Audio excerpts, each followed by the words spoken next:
Hello friend, Bihar estate की class में एक बार फिर से आपका हार्दिक स्वागत है। आज की क्लास में हम लोग बात करने वाले हैं इकोनॉमिक्स की, और इकोनॉमिक्स में जो क्लास रहने वाली है वो है आज हम लोगों की क्लास नंबर 4। क्लास नंबर 4 अभी तक हम लोगों ने जो क्लासें की हुई हैं उसमें हम लोगों ने इकोनॉमिक्स का अर्थ जाना पिछली क्लास में, जो पहली क्लास में। उसके बाद हम लोगों ने उपभोक्ता संतुलन के बारे में जाना, मतलब कि कंज्यूमर इक्विलिब्रियम के बारे में जाना। और हम लोगों ने जो इकोनॉमिक्स के बारे में जो और एमसीक्यू आते हैं, मतलब कि जो पूछे जाते हैं, उनके हम लोगों ने क्लास की हुई हैं। तो अगर आप लोगों ने नहीं देखी हुई क्लास तो आप लोग प्लीज़, आप लोगों से रिक्वेस्ट है कि डिस्क्रिप्शन बॉक्स में मैंने लिंक दे रखा है, आप लोग प्लेलिस्ट में जाइए और उसमें आप लोगों को क्लासें वहाँ से मिल जाएंगी। अब रहा इसके एमसीक्यू की बात कि एमसीक्यू क्यों है, तो एमसीक्यू इसलिए करा रहे हैं कि आप लोगों की तैयारी और अच्छी हो सके, जिससे आप लोग कम समय में आप लोगों को अच्छा से अच्छा जो है एमसीक्यू आप लोगों तक पहुंचाए जा सकें, कि आपकी कम समय में अच्छी तरीके से तैयारी हो जाए। आज की क्लास में हम लोग क्या करने वाले हैं, तो आज की क्लास में हम लोग मांग का अर्थ जानेंगे, मीनिंग ऑफ डिमांड एंड उसके टाइप, उसके प्रकार के बारे में जानेंगे। और बहुत से एमसीक्यू जो डिमांड के बारे में पूछे जाते हैं वो एमसीक्यू की बात हम लोग करने वाले हैं। तो चलिए हम लोग स्टार्ट करते हैं। क्वेश्चन नंबर 1 से लेकर हम लोग करेंगे, और बहुत से क्वेश्चन हैं उनको हम लोग एक एक करके आराम से बिल्कुल सही तरीके से सॉल्व करेंगे। बात आती है क्वेश्चन नंबर 1 में कि निम्नलिखित में से किसके परिवर्तन से, इनमें से किसके परिवर्तन से, एक सेकेंड, निम्न में से किसके परिवर्तन से मांग में परिवर्तन नहीं होता है। मतलब कि इनमें से कौन सी ऐसी चीज है जिसके परिवर्तन होने से जो डिमांड में परिवर्तन होता है वो नहीं होता है। बोथ लैंग्वेज में क्वेश्चन लिखा हुआ है, इंग्लिश एंड हिंदी में। कोई इशू की बात नहीं है आप लोगों की कि नहीं हिंदी में है या फिर इंग्लिश में है, आप लोग जिसमें करना चाहें उसमें कर सकते हैं। मूल्य में देखो, अगर हम लोग बात करें कि मांग में परिवर्तन नहीं होता है, ऐसा कौन सा परिवर्तन है जिससे मांग में परिवर्तन नहीं होता है। मूल्य में परिवर्तन होने से मांग में परिवर्तन होता है, बिल्कुल सही है ये तो। आय में परिवर्तन होने से भी मांग में परिवर्तन होता है। रुचि और फैशन में परिवर्तन होने से भी मांग में परिवर्तन होता है। तो इसके लिए इनमें से कोई नहीं, इसका जो राइट आंसर है वो है डी ऑप्शन, बिल्कुल सही आंसर हो जाएगा। क्योंकि इनमें से ऐसा कोई भी मतलब ऐसा कारक नहीं है कि जिससे कि मांग में परिवर्तन ना होता हो। मूल्य के परिवर्तन होने से मांग में परिवर्तन होता है, आय में परिवर्तन होने से मांग में परिवर्तन होता है, रुचि और फैशन में परिवर्तन होने से मांग में परिवर्तन होता है। अगर डिटेल में करेंगे तो डिटेल में और अच्छा समझेंगे बाद में, लेकिन अभी फिलहाल डिटेल नहीं करेंगे। उसके बाद नेक्स्ट क्वेश्चन, और नेक्स्ट क्वेश्चन में लिखा हुआ है क्वेश्चन नंबर 2। क्वेश्चन नंबर 2 में लिखा हुआ है कि मांग मूल्य वृद्धि से गिफिन वस्तुओं की, मांग मूल्य वृद्धि से गिफिन वस्तुओं की क्या होता है, मांग बढ़ जाती है, घट जाती है, स्थिर अस्थिर हो जाती है या फिर स्थिर रहती है। जो गिफिन वस्तुएं होती हैं उसमें क्या होता है, मांग मूल्य वृद्धि से, मांग मूल्य वृद्धि से क्या होता है गिफिन वस्तुओं में, उसकी मांगें बढ़ जाती हैं, घट जाती हैं या फिर स्थिर हो जाती हैं या फिर अस्थिर हो जाती हैं। कैसी हो जाती हैं, तो मांग मूल्य वृद्धि से। इसका राइट आंसर आप लोगों को बताना है। तो इसका जो राइट आंसर है वो है हम लोगों का ए ऑप्शन, बिल्कुल सही आंसर हो जाएगा कि मांग मूल्य वृद्धि से गिफिन वस्तुओं की जो मांग होती है वो बढ़ जाती है। ठीक है, गिफिन वस्तुएं क्या होती हैं, स्थानापन्न वस्तुएं क्या होती हैं, और हम लोगों की पूरक वस्तुएं क्या होती हैं, इन सब की बातें हम लोग डिटेल में करेंगे। उसके बाद नेक्स्ट क्वेश्चन, और नेक्स्ट क्वेश्चन में लिखा हुआ है क्वेश्चन नंबर 3 में लिखा हुआ है कि किसी सामान्य वस्तु के मांग वक्र की ढाल होती है। मतलब कि जो स्लोप होता है वो किस साइड होता है, the slope of demand curve of a normal goods. Normal goods में जो डिमांड कर्व होता है उसका स्लोप किस साइड में होता है, ऋणात्मक होता है, धनात्मक होता है, शून्य होता है या फिर अपरिभाषित होता है, कैसा होता है। तो इसका राइट आंसर आप लोगों को बताना है कि किसी सामान्य वस्तु के मांग वक्र का जो ढाल होता है वो कैसा होता है, ऋणात्मक होता है। तो इसका राइट आंसर है ए ऑप्शन, बिल्कुल सही आंसर हो जाएगा। क्योंकि उसका स्लोप कैसा होता है, निगेटिव होता है, नीचे की ओर होता है। ऐसा, जैसे मान लो ऐसा होता है, नीचे की, ऊपर से नीचे की ओर गिरता हुआ। उसके बाद नेक्स्ट क्वेश्चन, और नेक्स्ट क्वेश्चन में लिखा हुआ है क्वेश्चन नंबर 4 में लिखा हुआ है क्वेश्चन नंबर 4 में लिखा हुआ है कि आय बढ़ने पर उपभोक्ता किन वस्तुओं की मांग घटा देता है।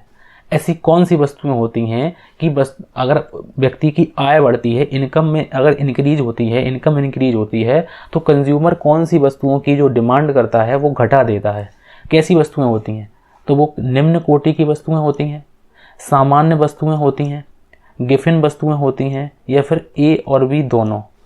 तो चौथे का बिल्कुल सही आंसर आप लोगों को बताना है कि सही आंसर क्या हो सकता है कि आय बढ़ने पर, इनकम के बढ़ने पर जो उपभोक्ता होता है, कंज्यूमर जो होता है, वो कौन सी वस्तुओं की मांग घटा देता है। तो वस्तुएं होती हैं, गिफिन वस्तुएं होती हैं। इसी को हम लोग मांग का विरोधाभास नियम भी कहते हैं, क्योंकि ये मांग का विरोधाभास नियम गिफिन महोदय ने दिया था, इसीलिए मांग का विरोधाभास नियम भी जब हम लोग डिटेल करेंगे तो बहुत अच्छी तरीके से आप लोगों को बताने वाले हैं। इकोनॉमिक्स बहुत अच्छी तरीके से समझाएंगे।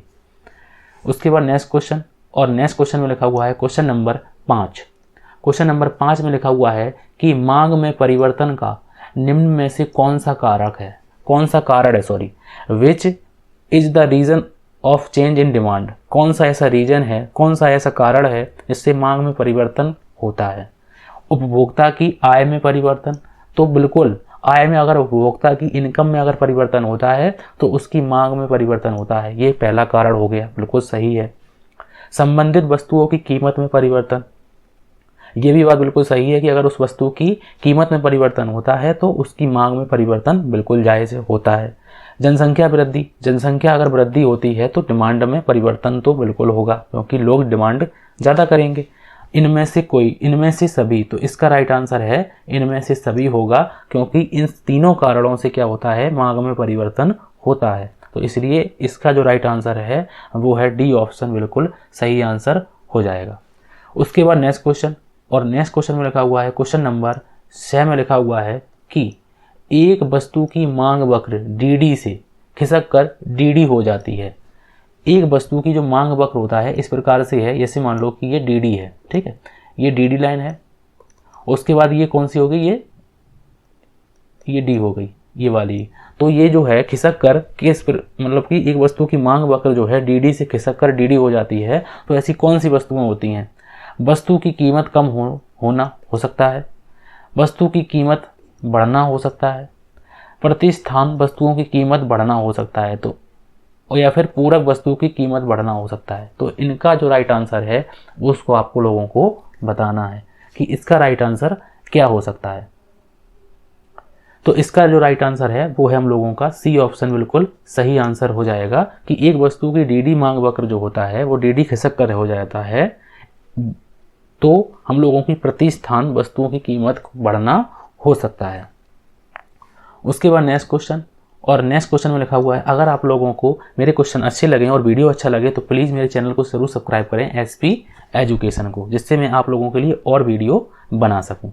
नेक्स्ट क्वेश्चन में लिखा हुआ है क्वेश्चन नंबर 7 में कि मांग में कौन सा तत्व निहित होना आवश्यक है। मांग जो है, डिमांड में जो है, ऐसा कौन सा तत्व होना जो है वो निहित होता है, और कौन सा तत्व होना निहित होना आवश्यक है।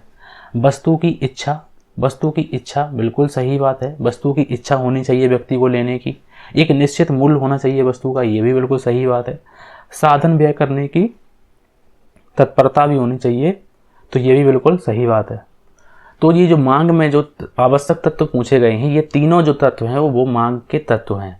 इसीलिए इसका जो राइट आंसर है वो है डी ऑप्शन, बिल्कुल सही आंसर हो जाएगा कि उपरोक्त सभी जो है ऑल ऑफ द एबव इसमें आ जाएगा, बिल्कुल सही answer all of the above.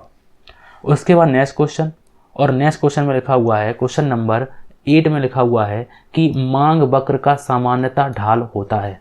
मांग वक्र का जो ढाल होता है, जो स्लॉप होता है, वो किस साइड होता है? जनरली पूछा गया है, डिमांड कर्व जनरली स्लॉप किस साइड में होता है और कैसा होता है, किधर से किधर की ओर होता है? बाएं से दाएं की ओर, बाएं से दाएं ऊपर की ओर, बाएं से दाएं नीचे की ओर, एक्स अक्ष के समानांतर, या फिर लंबवत। तो मांग वक्र जो होता है इस प्रकार से अगर मान लो तो हम लोगों का जो वक्र होता है वो ऊपर से नीचे की ओर होता है। ये डी कर्व है, डी कर्व, तो ये ऊपर से नीचे की ओर होता है, निगेटिव दिखाता है। कैसा होता है? ये ऋणात्मक होता है। और कैसा होता है? बाएं से दाएं, बाएं से दाएं नीचे की ओर। कैसा होता है? नीचे की ओर। तो इसका जो राइट आंसर है वो है बी ऑप्शन बिल्कुल सही आंसर हो जाएगा कि जो मांग वक्र का जो ढाल होता है वो बाएं से दाएं नीचे की ओर होता है। बिल्कुल सही आंसर आप लोगों ने भी लगा लिया होगा। उसके बाद नेक्स्ट क्वेश्चन, और नेक्स्ट क्वेश्चन में लिखा हुआ है, क्वेश्चन नंबर 9 में लिखा हुआ है कि किस प्रकार की वस्तुओं के मूल्य में कमी होने से मांग में वृद्धि नहीं होती है। किस प्रकार की वस्तुओं के मूल्य में कमी होने से मांग में वृद्धि नहीं होती है। ऐसी कौन सी वस्तुएं होती हैं जिनमें चाहे कमी हो जाए फिर भी उनकी मांग में वृद्धि नहीं होती है। तो ऐसी कौन सी वस्तुएं होती हैं? अनिवार्य वस्तुएं, आरामदायक वस्तुएं, विलासिता की वस्तुएं, या फिर इनमें से कोई नहीं। तो ऐसी कौन सी वस्तुएं होती हैं जिनकी अगर मान लो मूल्य भी घट जाए फिर भी उनकी मांग में वृद्धि नहीं होती है? तो अनिवार्य वस्तुएं ऐसी होती हैं, जो अनिवार्य वस्तुएं होती हैं उनमें चाहे उनकी प्राइस घट जाए या बढ़ जाए वो हमें लोगों को अनिवार्य होती हैं। तो इसीलिए हम लोगों का ए ऑप्शन बिल्कुल सही आंसर हो जाएगा। उसके बाद नेक्स्ट क्वेश्चन, और नेक्स्ट क्वेश्चन में लिखा हुआ है क्वेश्चन नंबर 10 में लिखा हुआ है, क्वेश्चन नंबर 10 में कि मांग को प्रभावित करने वाले तत्व निम्न में से कौन से हैं। एक बार फिर से क्वेश्चन, ये बार रिपीटेड क्वेश्चन है कि मांग को प्रभावित करने वाले कौन कौन से तत्व होते हैं। कीमत बिल्कुल होती है, आय में परिवर्तन बिल्कुल होता है, उपभोक्ता की रुचि में परिवर्तन ये भी बिल्कुल होता है। तो इसीलिए डी ऑप्शन बिल्कुल सही आंसर हो जाएगा कि उपरोक्त सभी जो मांग को प्रभावित करने वाले तत्व हैं, ये तीनों तत्व ऐसे हैं जो मांग को प्रभावित करेंगे। वस्तु की कीमत बिल्कुल करेगी, आय में परिवर्तन बिल्कुल करेगी, उपभोक्ता की रुचि बिल्कुल करेगी। तो इनमें से जो इसका सही आंसर है वो उपरोक्त सभी, ऑल ऑफ द एबव बिल्कुल सही आंसर हो जाएगा।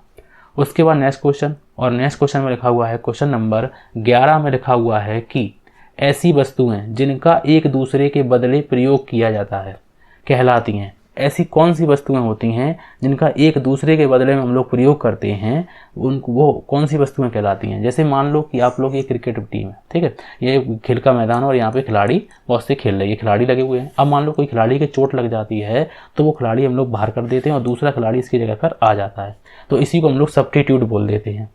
तो ऐसी कौन सी वस्तुएं होती हैं जो एक दूसरे के बदले प्रयोग की जाती हैं? तो ऐसी जो वस्तुएं होती हैं तो उन्हें सब्स्टिट्यूट वस्तुएं बोलते हैं। जैसे मान लो कि अगर हम चाय पीते हैं और मान लो चाय नहीं है तो हम किससे काम चला लेंगे? कॉफ़ी से काम चला लेंगे, ठीक है। तो चाय के स्थान पर अगर कॉफ़ी पी लेते हैं तो ऐसी वस्तुओं को हम लोग क्या बोलते हैं? स्थानापन्न वस्तुएं बोलते हैं। इसीलिए हम लोगों का 11वें का बी ऑप्शन बिल्कुल सही आंसर हो जाएगा। उसके बाद नेक्स्ट क्वेश्चन, और नेक्स्ट क्वेश्चन में लिखा हुआ है कि हम लोग बिल्कुल आपको ऐसे ही समझाएंगे इकोनॉमिक्स। फिलहाल अभी हम लोग एमसीक्यू कर रहे हैं इसीलिए समझाने का कम मौका है। जब हम समझाएंगे तो आप लोगों को जो अपने एग्जाम्पल हैं उनको साथ में लेकर चलेंगे, जिससे आप लोगों को बिल्कुल समझ में आ जाएगी इकोनॉमिक्स। क्वेश्चन नंबर 12, और क्वेश्चन नंबर 12 में लिखा हुआ है कि मांग का नियम है। मांग का कैसा नियम होता है? गुणात्मक कथन है, मात्रात्मक कथन है, ए और बी दोनों है, या फिर इनमें से कोई नहीं। जो मांग का नियम है, लॉ ऑफ डिमांड इज कैसा है? क्वालिटेटिव है, क्वांटिटेटिव है, या फिर बोथ है, या फिर इनमें से कोई नहीं। तो इसका जो राइट आंसर है वो एक बार क्वेश्चन ये आया भी है, इसीलिए इसका राइट आंसर है ए ऑप्शन बिल्कुल सही आंसर हो जाएगा कि गुणात्मक कथन है। ए ऑप्शन बिल्कुल सही आंसर हो जाएगा। उसके बाद नेक्स्ट क्वेश्चन, और नेक्स्ट क्वेश्चन में लिखा हुआ है क्वेश्चन नंबर 13 में लिखा हुआ है कि मांग फलन को निम्नलिखित में से कौन सा समीकरण व्यक्त करता है? पी डॉट करता है, डी वाई बराबर पी आर, या फिर डी प्लस एफ बराबर पी। तो इसीलिए इसका जो राइट आंसर है वो है सी ऑप्शन बिल्कुल सही आंसर हो जाएगा। उसके बाद नेक्स्ट क्वेश्चन, और नेक्स्ट क्वेश्चन में लिखा हुआ है क्वेश्चन नंबर 14 में लिखा हुआ है कि जब एक्स वस्तु की कीमत का परिवर्तन वाई वस्तु की मांग को प्रभावित करता है, एक्स वस्तु की कीमत का परिवर्तन वाई वस्तु की मांग को प्रभावित करता है, तो तब यह मांग क्या कहलाती है? तो भैया यह मांग क्या कहलाती है? तो ऐसी मांग को हम लोग क्या बोलते हैं? कीमत मांग बोलते हैं, आय मांग बोलते हैं, तिरछी मांग बोलते हैं, या फिर ये सभी। एक्स वस्तु की कीमत, जैसे मान लो कि एक्स वस्तु है ये, और एक्स वस्तु की कीमत में परिवर्तन होने से वाई वस्तु की मांग में परिवर्तन होता है, मांग में। तो देखिए ध्यान से कि ये क्रॉस बातें हैं कि एक वस्तु की कीमत में परिवर्तन हुआ, दूसरी वस्तु की मांग में परिवर्तन हो गया, डिमांड में। तो ये क्रॉस बातें हैं, तो इसीलिए हम लोग तिरछी मांग इसको बोलेंगे, क्रॉस डिमांड बोलेंगे। तो 14वें नंबर का आंसर जो होगा वो होगा हम लोगों का कि तिरछी मांग हम लोगों का बिल्कुल सही आंसर हो जाएगा कि एक्स वस्तु की कीमत का परिवर्तन वाई वस्तु की मांग को प्रभावित करता है, तो इसीलिए इसका राइट आंसर होगा सी ऑप्शन, बिल्कुल सही आंसर हो जाएगा। उसके बाद नेक्स्ट क्वेश्चन, और नेक्स्ट क्वेश्चन में लिखा हुआ है, क्वेश्चन नंबर 15 में लिखा हुआ है कि सामान्यतः वस्तुओं के मांग का नियम वस्तु की कीमत एवं वस्तु की मांग के बीच व्यक्त करता है। कैसा संबंध व्यक्त करता है? सीधा संबंध व्यक्त करता है, धनात्मक संबंध व्यक्त करता है, विपरीत संबंध व्यक्त करता है, या फिर इनमें से कोई नहीं। तो इसका जो राइट आंसर है वो सामान्यतः वस्तुओं के लिए मांग का नियम एक्स वस्तु की कीमत एवं वस्तु की मांग के बीच व्यक्त करता है। तो कौन सा जो नियम है, तो ऐसा जो है बिल्कुल सही आंसर हो जाएगा सी ऑप्शन, बिल्कुल सही आंसर हो जाएगा। उसके बाद नेक्स्ट क्वेश्चन, और नेक्स्ट क्वेश्चन में लिखा हुआ है, क्वेश्चन नंबर 16 में लिखा हुआ है कि मांग में कमी के निम्नलिखित कौन से कारण हैं। मांग में अगर कमी होती है तो वो कौन से कारण होते हैं? आय में परिवर्तन, बिल्कुल सही बात है। आय में अगर परिवर्तन होता है तो मांग में कमी हो सकती है। मान लो किसी व्यक्ति की इनकम जो है पहले ज़्यादा थी, अब कम हो गई है, तो उसकी मांग में कमी होगी। क्रेताओं की संख्या में कमी, बिल्कुल सही बात है। और उपभोक्ता की रुचि में परिवर्तन या फिर रुचि में कमी, तो ये भी बिल्कुल सही बात है। इसीलिए इसका राइट आंसर है डी ऑप्शन, बिल्कुल सही आंसर हो जाएगा। उसके बाद नेक्स्ट क्वेश्चन, और नेक्स्ट क्वेश्चन में लिखा हुआ है क्वेश्चन नंबर 17। क्वेश्चन नंबर 17 में लिखा हुआ है कि कॉफ़ी के मूल्य में वृद्धि होने से चाय की मांग क्या होगी? कॉफ़ी के मूल्य में वृद्धि क्या हुई? वृद्धि। तो चाय की मांग क्या होगी? तो चाय की मांग क्या होगी? बढ़ जाएगी। तो इसका राइट आंसर है बढ़ती है, घटती है, स्थिर रहती है, या फिर इनमें से कोई नहीं। तो ऐसी कौन सी वस्तुएं होती हैं? तो इन्हीं को बोलते हैं हम लोग स्थानापन्न वस्तुएं, स्थानापन्न वस्तुएं। तो इसका राइट आंसर है ई ऑप्शन, बिल्कुल सही आंसर हो जाएगा। क्या होगा? बढ़ जाएगी। और आज की क्लास का हम लोगों का आखिरी क्वेश्चन है कि मांग में संकुचन तब होता है जब कीमत बढ़ती है और मांग घटती है, कीमत बढ़ती है और मांग भी बढ़ती है, कीमत स्थिर रहती है और मांग घटती है, कीमत घटती है लेकिन मांग स्थिर रहती है। मांग में संकुचन की बात की जा रही है, तो मांग में कमी की बात कर रहे हैं हम लोग। तो मांग में कमी कब होगी? जब हम लोग कीमत बढ़ेगी और मांग घटेगी, क्योंकि ये हम लोगों का यही मेन जो नियम है, इसी नियम पर पूरा जो डिमांड है वो पूरा टिका हुआ है कि कीमत के बढ़ने पर मांग में कमी होती है। तो ये जो नियम है, तो इसका जो राइट आंसर है वो है ए ऑप्शन, बिल्कुल सही आंसर हो जाएगा। आज की क्लास में हम लोगों ने 18 क्वेश्चन किए, डिमांड के अच्छे क्वेश्चन किए हैं जो आप लोगों को अच्छे लगे होंगे। अगर आप लोगों को क्लास अच्छी लगी तो प्लीज़ मेरे चैनल को सब्सक्राइब करें, एसपी एजुकेशन को, जिससे मैं आप लोगों के लिए और ज़्यादा से ज़्यादा वीडियो बना सकूं। अगर क्लास अच्छी लगी तो प्लीज़ लाइक करें और चैनल को सब्सक्राइब जरूर करें। Thank you for watching.